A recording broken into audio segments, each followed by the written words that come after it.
اب میت کو غسل دینے کے لیے آپ نے اس کو میت کو لٹایا. سب سے بنیادی چیز یاد رکھیں کہ سطر کا خیال. جس طرح اللہ کے نبی نے فرمایا حضرت علی رضی اللہ عنہ کو، علی نہ کبھی زندہ کی ران دیکھنا نہ کبھی مردہ کی ران دیکھنا. مردے کی ران دیکھنا بھی جائز نہیں ہے، اس کے گھٹنے، یہ سارے گھٹنے سے لے کے ناف تک مرد کا سطر ہے. یہ میت کو بھی نہیں، میت کا بھی سطر ہم نہیں دیکھ سکتے. تو زندہ کی تو ویسے ہی نہیں دیکھ سکتے. یہ جو فٹ بال کھیل رہے ہیں یا یہ ویٹ لفٹر ہوتے ہیں، اتنی چڈے تو نہیں ہوتے، وہ تو ہوتے ہی انڈر ویئر ٹائپ کی ہے. تو اس طرح کے گیم دیکھنا جس میں سطر چھپا ہوا نہ ہو، یہ جائز نہیں ہے. اس طرح کی ریسلنگ دیکھنا جس میں جناب چڈیاں پہنی ہوئی ہیں، پوری رانیں نظر آ رہی ہیں، یہ تو ٹھیک نہیں ہے.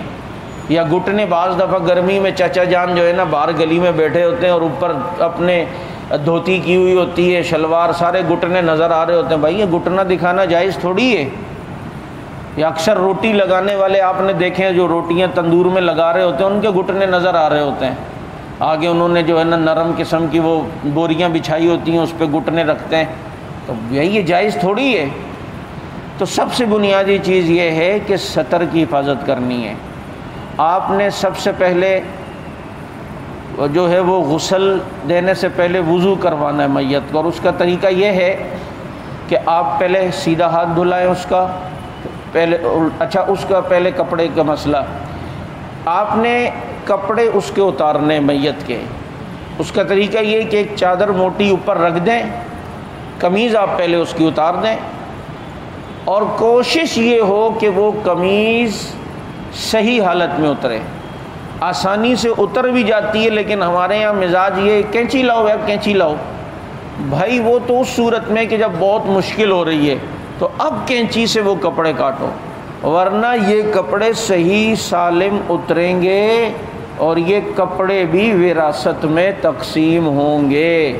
کہ آپ اپنی مرضی سے مولوی صاحب کو نہیں دے سکتے یہ فلاں کو دے دو یا غسل، نہیں، سارے وارثوں کی رضا ہوگی تو تب، ورنہ یہ وراثت میں جائیں گے.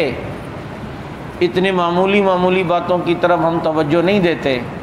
اب اگر واقعی قمیض اتارنا بہت اس کے لیے مشکل ہو رہی ہے تو پھر آپ مجبوراً اس کے کپڑوں کو کاٹ سکتے ہیں تاکہ قمیض اتار دی.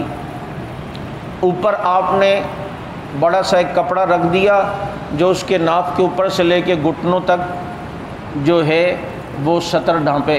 اسی کپڑے کے اندر سے جو ہے وہ ہاتھ ڈال کر اس کے زاربن وغیرہ کھول کر اس کے جو ہے وہ اگر شلوار پہنی ہوئی یا پینٹ پہنی ہوئی یا لنگی پہنی ہوئی وہ اتار دیں. اب جب وہ اس اوپر والے کپڑے کے نیچے سے کھینچتے ہوئے لائیں گے تو اوپر سطر تو چھپا ہوا ہوگا. اس کے بعد چونکہ اب اس کے کپڑے آپ نے اتار دیے اور صرف سطر چھپا ہوا ہے، اب اسے وضو کروائیں. سب سے پہلے سیدھا ہاتھ دھلائیں 3 بار، پھر الٹا ہاتھ. اور اس میں 2 آدمی 3 آدمی معاونت بھی کر سکتے ہیں، ایک پانی ڈالتا رہے ایک ہاتھ رگڑتا رہے. لیکن اس وضو سے پہلے بھی ایک چیز اور یاد آئی، وہ ہے استنجا. میت کو استنجا کروانا ہے.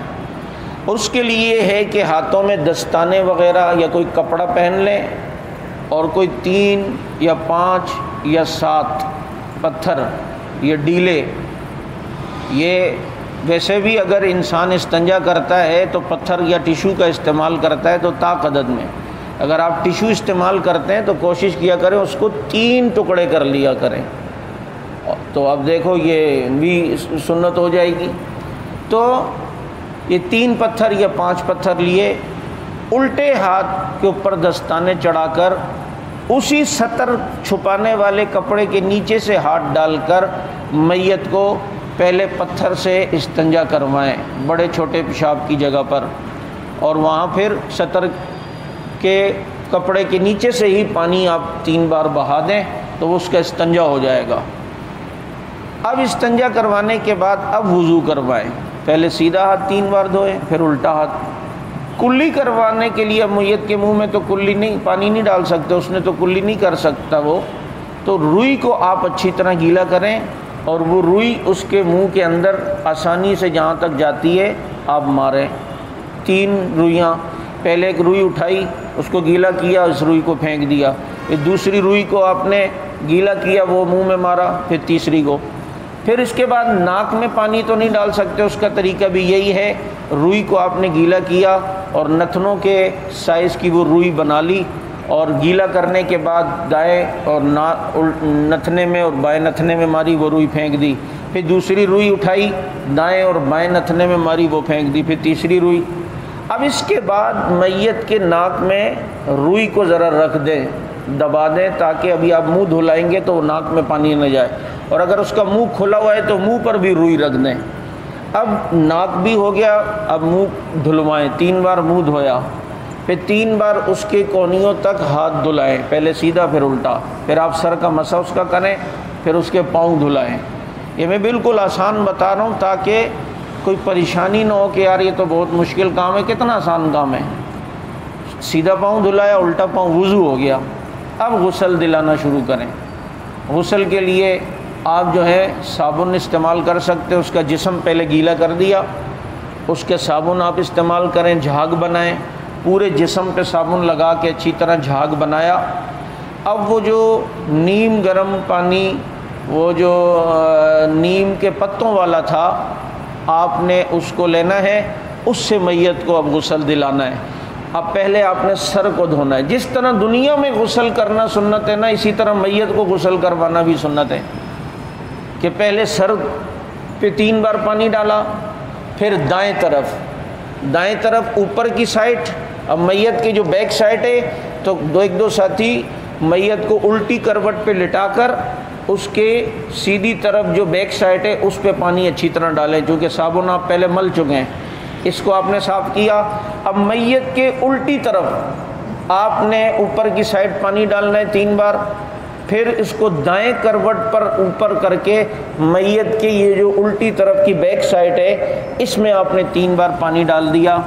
اور یہ جب آپ دائیں طرف پانی ڈال رہے ہوں تو یہ کندھے سے لے کر پاؤں تک آپ پہلے دھوئیں، اور جب الٹی طرف پانی ڈال رہے ہوں تو کندھے سے لے کر پاؤں تک، یہ الٹی سائڈ، تو پہلے سیدھی سائڈ پوری ہو گئی، دھلا دی پاؤں تک، اور پھر الٹی سائڈ، اب یہ میت کا غسل ہو گیا۔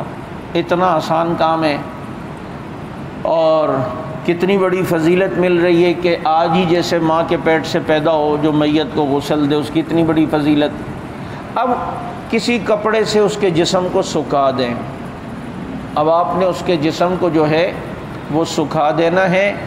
اس کے بعد میت کو کفن پہنانے کی جو ہے وہ باری آتی ہے کہ اب اسے جو ہے وہ کفن کس طرح پہنایا جائے، تو انشاءاللہ العزیز اس کی تفصیل آپ کے سامنے آئندہ درس کے اندر جو ہے وہ بیان ہوگی۔